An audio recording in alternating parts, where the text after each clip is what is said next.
Hey guys, welcome back to my channel. Today I'm going to go over everything I watched in the month of June of 2023. Definitely not as much as I had watched in May because I didn't have any time off. So I think I got 15 titles here, so it's like one every other day. I didn't watch a movie every day this month. Yeah, so I'm going to start off with a movie from 1995, and that is a film called Suspicions.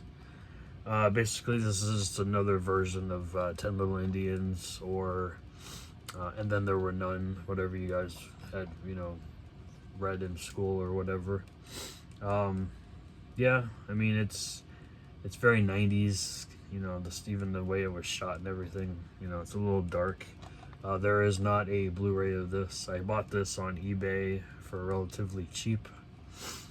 This is a used copy. This was put out by Scimitar. I'm not familiar with that label.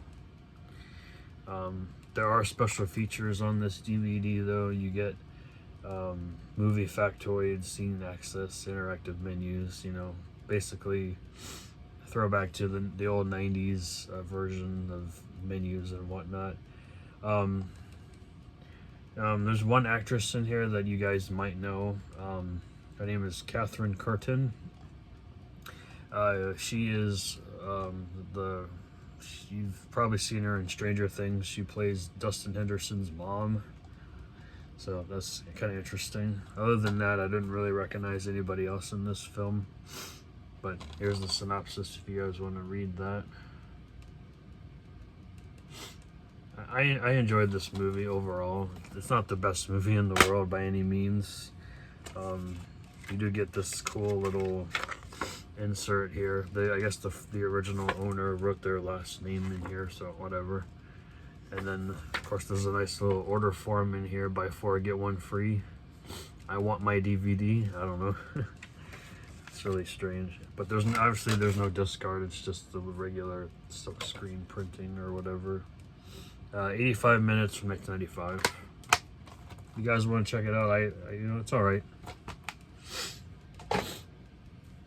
Next one here I watched was VHS 99, put out by ROJE. This is 109 minutes from 2022.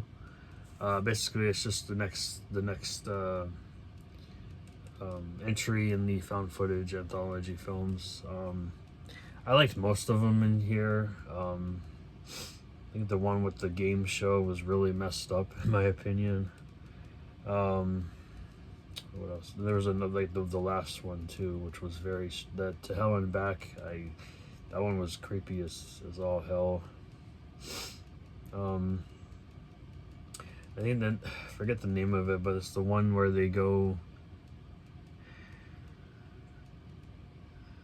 It might have been the wrap. Yeah, I think it's the wraparound story. I don't know, but very strange. I did enjoy this one quite a bit. I also enjoyed 94 too. But if you guys want to check it out, I recommend it as well. It's a lot better than Viral, that's for sure. Now, my only complaint about this particular release, the Blu-ray was actually scratched, but that's okay. I got a replacement disc. Where is it? Yeah, there is a scratch on here. Yeah, probably can't even see it on screen, but there is a scratch. You guys can't see it, but there's like minor scratches on the disc. Didn't affect playback at all, but it's it's unfortunate. Sometimes that happens. Next one here was. I've seen this movie before, but it's been such a long time. I went ahead and revisited it, and that was Now and Then. Again, no Blu-ray. This is put out by New Line, so it's owned by Warner Brothers, so we're still waiting for that Blu-ray. Hopefully we get one. It's just their coming-of-age story during the summertime. I believe this took place in the 70s. Yeah, because you watch the film, it's actually them older, and then they all meet up, and then they, I guess, reminisce what happened back in the 70s. It's a real cute story. I thought it was really good. You get Christina Ricci, Thora Birch, Gabby Hoffman, Ashley Aston Moore. They played the younger versions. I think, if I remember correctly, Ashley Aston Moore passed away quite a few years ago, sadly. And then the older versions of the girls is Melanie Griffith, Demi Moore, Rosie O'Donnell, and Rita Wilson. So, you know, I really enjoyed this movie. Nothing to write home about on the disc. There's no insert or anything. So, hopefully we get a Blu-ray of this. No special features worth mentioning. A trailer, widescreen and full screen, and actually you do get the filmographies of the cast and the crew, so that's neat. This next one here, I can't really review it because I fell asleep because it kind of bored me. Or maybe I was just tired that night. I have to rewatch it. This is a Jason Cunningham film. I think it was from 2021. It doesn't say on the actual Blu-ray, but here it is. It's called These Streets We Haunt. I got it on Amazon for like $5. They're all, I think it's burn on demand, if I remember correctly. Yeah, it's a burned disc. I'll have to go back and rewatch it, but it's about a corporate artist who's lost his zeal for life, rents out his spare bedroom to a woman he begins to suspect is a real-life comic book villain. So I thought that was an interesting synopsis, but it's just I wasn't in the right mindset to watch this at that given time. So I'm going to have to give it another rewatch. I do like that artwork, though. That's pretty cool. Oh, yes. Next one here is Heartland of Darkness, but it's also known as Blood Church, and it's also known as another name of it too. I just can't think of it at the top of my head, but there's 3 names for this movie. But anyway, yeah, Target gave me a slipcover that was damaged. It was actually sealed, so it's not really Target's fault. Yeah, this takes place in a town called Copperton, Ohio, and this journalist and I guess it's his daughter. Yeah, his daughter. They moved there to get away from the big city, and apparently the town is run by this cult led by this guy here. What was his name? Sorry, it's been a while since I watched this. He's like the reverend of the church, but he's like really cuckoo in the head, and he's just if you don't agree with what he says or whatever, you're and then if you disobey him in any way, you're dead. No questions asked, no second chances.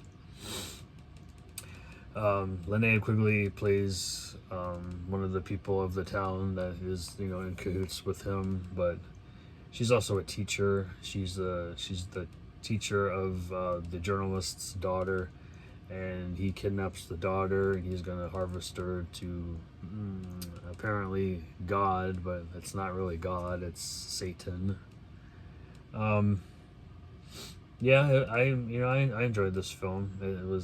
It's pretty good. They're kind of really low budget. Actually, it's not really from 1989. I think it's actually from 1987. I think. But they took them a couple years to actually. Actually, it says it was shot in '89, so maybe it was in '89. I don't remember. But it took them. It took them such a long time to release this. Yeah, really enjoyed this one, guys. Hopefully you guys enjoyed that one. If you guys are interested in checking it out. Next one here is getting a Blu-ray release pretty soon from Vestron. This is My Best Friend is a Vampire. Really enjoyed this one. 1988, 89 minutes. This is put up by obviously Lionsgate. This is mostly a horror comedy, really. It's about this kid.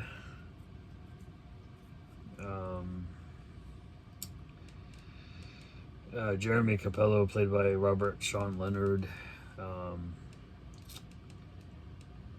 thinks when when he gets a deep love bite from a hot date, before he knows it, his reflection in the bathroom mirror has vanished. So he thinks he's a vampire, and he thinks, okay, whatever. And then he enter David Warner's character. He plays Professor McCarthy. He's out to kill all vampires, and it's just really such a really funny movie. I definitely enjoyed it, so definitely want to upgrade that when the Blu-ray comes out. Fortunately, this is full screen. Obviously, we're going to get widescreen release pretty soon, so highly recommend that one, guys. Next one here was such a strange film. This is from Intervision, which is a partner. It's a sister label of Severin, I believe. I think I watched Frankie and His Palace. Yeah, this is really strange. It's like the Universal Monsters, but like really dumbed down and horny, apparently. So yeah, can't say I recommend this to everybody, but it is funny, stupid. 1990, 87 minutes, directed by Gerald Cormier. Yeah, I don't know. If you guys want to watch it, go right ahead. It's just, turn your brain off, stupid humor. The next one here, I didn't think I was going to enjoy as much as I did, but the cast is really good. This is The Killing Secret. You get Ari Myers, Salil Moon Fry, and Tess Harper. You also get, I don't forget the guy's name off the top of my head, but he's the guy that played Jay Peterman in Seinfeld. He plays one of the kids' dads in this movie. It's very strange. He doesn't really, he kind of talks like Jay Peterman just a little bit, but not 100%, so kind of different character for him. Basically, it's about this one rich kid. I mean, yeah, he's like a football star. I believe he gets a scholarship, doesn't he? I mean, I'm thinking about a different movie. Anyway, he's dating this girl played by Ari Myers. They're in a relationship for 2 years, and he's messing around behind her back with Salil Moon Fry's character. She gets pregnant, and what does he do? Kills her. And just to put the first he wants her to get an abortion, but she's like, no, I want to keep the baby, and he just doesn't want her to keep it, so he decides to end her life, and he tries to hide it, and you go from the whole story and whatnot, and they tried to get this one kid. They said that he did it because he has a record, and it's not true. And yeah, it's a fun little thriller, teen thriller. Not really much else to talk about here. But Tess Harper's character, I think she plays the mom of Salil Moon Fry's character, from what I remember. Her performance was really good in this. Same thing with Ari Myers. I really enjoyed her as well. So this is from 1996, 92 minutes, directed by Noel Nosek. So here's the back if you want to read it to get the whole synopsis. Okay, next one here is an 80s slasher that everyone seems to really think they really enjoyed it. I enjoyed it myself. This is Just Before Dawn. This Blu-ray is out of print. Actually, I think every version of this movie is out of print as of late, so good luck trying to find it. I'm sure you can find it on eBay, but I wouldn't pay those prices. I bought this when it came out, and this is like I think this is the second time it was released on Blu-ray, and had a different slipcover than the original one. This is a Code Red release. It says the nightmare has begun. Trying to remember this movie. Basically, 5 friends go on a weekend camping excursion to on a piece of land that one of them inherited. The local forest ranger, played by George Kennedy, warns them, "Hey, don't go there. It's the place is, you know, cursed or whatever." Of course, they don't listen. And they go over there, and yeah, they all get picked off one by one. Really fun slasher, though. I really enjoyed it. Yeah, definitely recommend it. Just Before Dawn, if you can find it. Next one here was definitely a movie that I've been putting off for a while to actually watch. It's not a horror film by any means. It's I guess you can call it a drama, if you will. We got Suburbia here. This is the Shout Select release. I believe it's getting a 4K. At least I thought it was. I don't remember. 1984. How long is this again? 94 minutes. Directed by Penelope Spheris. I guess I say her name, Spheris. Basically, it's about the punk rock scene in LA from the early 80s. Kids live in a broken home. They decide to run away from their alcoholic mother. They fall in with TR, which is it's not really a gang, really. It's just the rejected. And they live as squatters in an abandoned house. Bad things happen. The local community blames everything on them, even though it's not 100% true that they did that. And some of the people that live in the town are really shitty and decide to take matters into their own hands because the cops won't really do anything about it. And some kids die in this movie. It's really sad, especially the one toward the end of the film that really just made me really depressed. But really enjoyed this film overall. Yeah, if you guys want a good punk rock movie, I definitely suggest you guys watch Suburbia.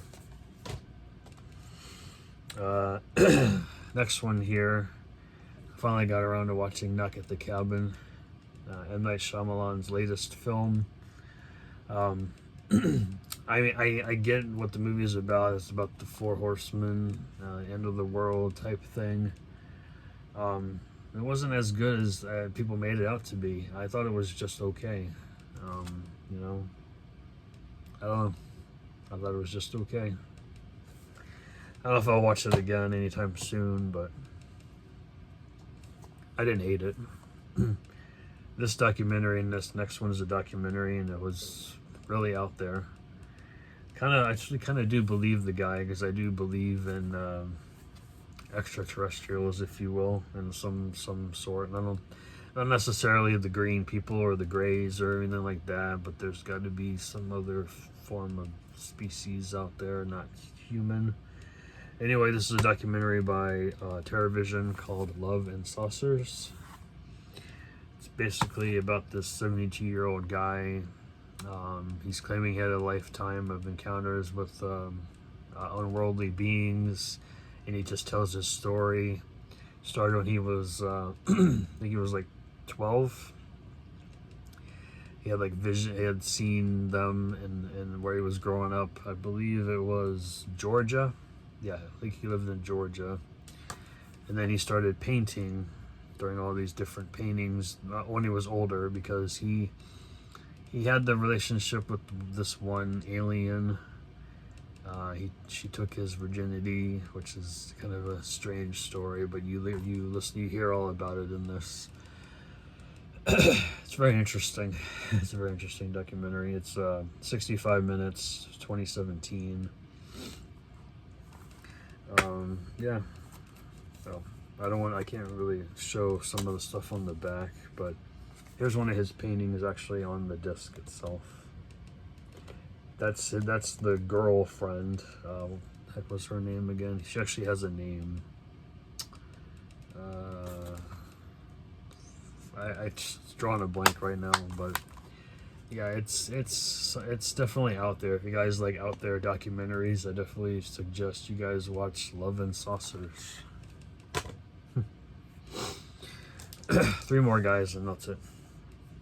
I finally got around to watching Golly, aka it's also known as Wolf. That's the translation to English is Wolf. This is quote unquote the Indonesian version of Friday the 13th. Was filmed the year after that movie, so 1981. Um, it the story is quite different, but it has like almost verbatim similar. Actually, I shouldn't say similar. They are the same scenes in the film. It's at a summer camp, or it seems to be like a summer camp. People die in this like almost exactly the same ways that they do in the first Friday the 13th film. There is a final girl and there is a woman out there, you know, similar to Pamela Voorhees, but there's no kid, there's no Jason. It's basically about these treasure hunters. They're out, you know, going in the lake trying to find these collectible things that were thrown into the lake. There's another story wrapped around that too, but I don't want to give it away. If you guys want to check this out, this is put out by TerraVision. Anyway, these three teenagers, but they look like they're like in their mid to late 20s.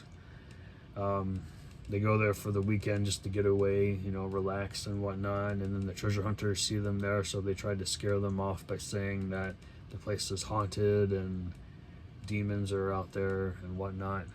But they don't listen, they stay there anyway. The treasure hunters, what do you call them? Henchmen, I guess you can call them that. They fall in love with the two girls, and then people start getting picked off one by one. You know, not just the teenagers, the treasure hunters too. Everybody on the island, you're not safe. But yeah, there's the two girls there, and then where's the other guy? I forget the other guy's name. That's one of the. See, like you guys see that kind of looks exactly like the one of the kills in the first Friday the 13th movie. And yes, there's a guy that comes up in the boat, behind the boat, just like that. It's kind of like a zombie though. It's not Jason, obviously, but I enjoyed this overall. I found some of the characters to be kind of annoying, but you get that in every horror film. So if you guys want to watch Indonesian film, check out Sregala. Vinegar Syndrome. Finally got around to watching Night Screams. This is from 1987, 85 minutes. Here's the original cover art there from the DVD that people put out many years ago. I never owned it. This is the first time watching this.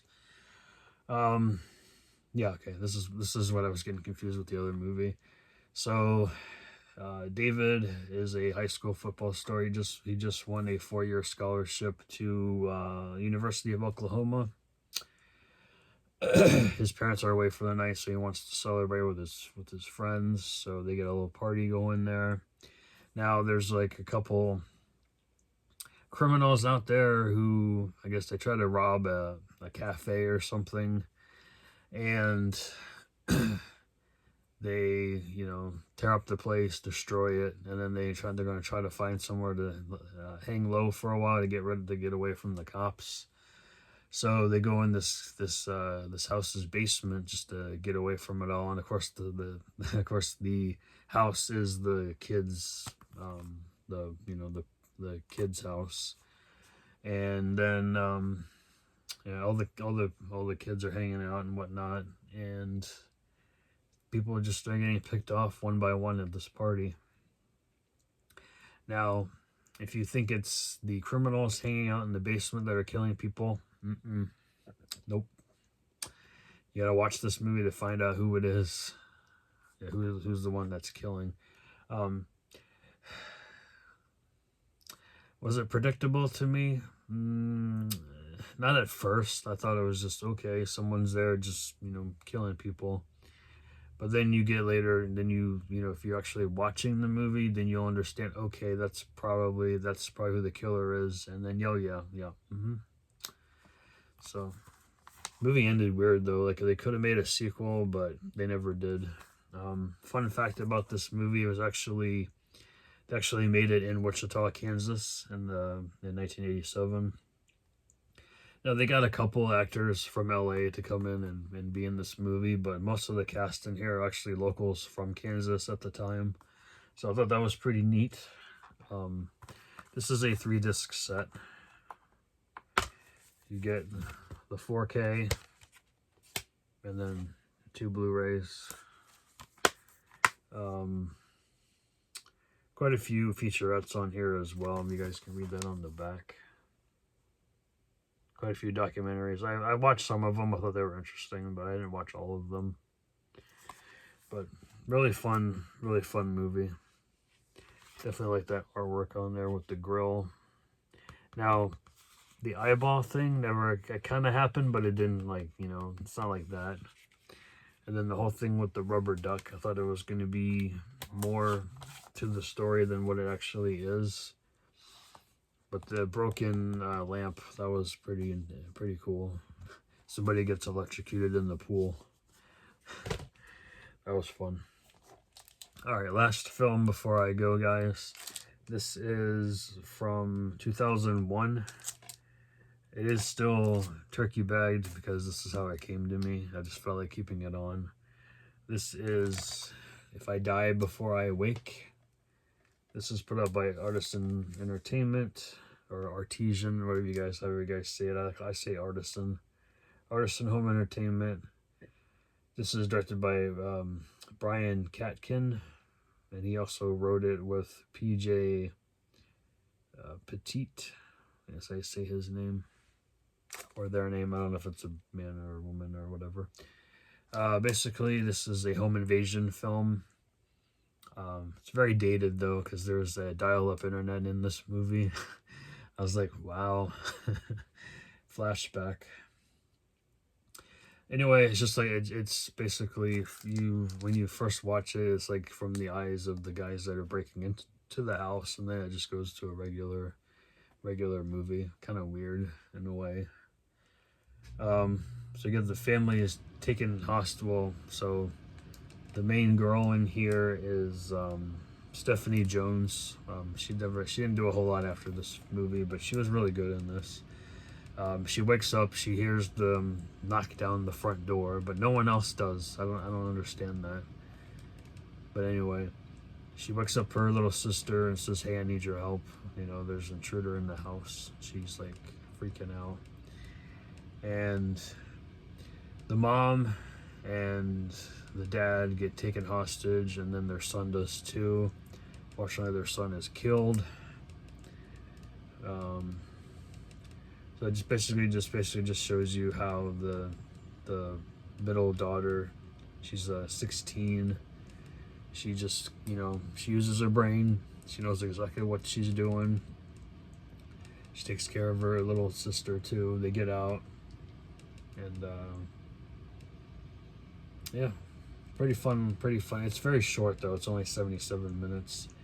The guy that plays the lead home invader is Muse Watson. If you guys don't know who he is, he was the fisherman in I Know What You Did Last Summer and I Still Know What You Did Last Summer. So I thought that was pretty interesting. Yeah, it's a pretty fun little short film. If you guys find this out in the wild, I definitely recommend it. I bought this on eBay like last year sometime. Finally got around to watching it now. I think it is out of print, but I didn't pay too much for it. I think I paid like $10-12 for it, but I thought it was worth the purchase. So that is everything for this video, guys. You know, like I said, didn't watch too much this month, but hopefully next month I get to put in a little bit more viewing. Probably about the same, to be honest. Yeah, let me know in the comments if you've seen any of these, or if you're intrigued by anything. and I'll catch you guys later. Have a great 4th of July, guys. Take care. Don't blow your hands off or blow your fingers off. Thanks. Stay safe.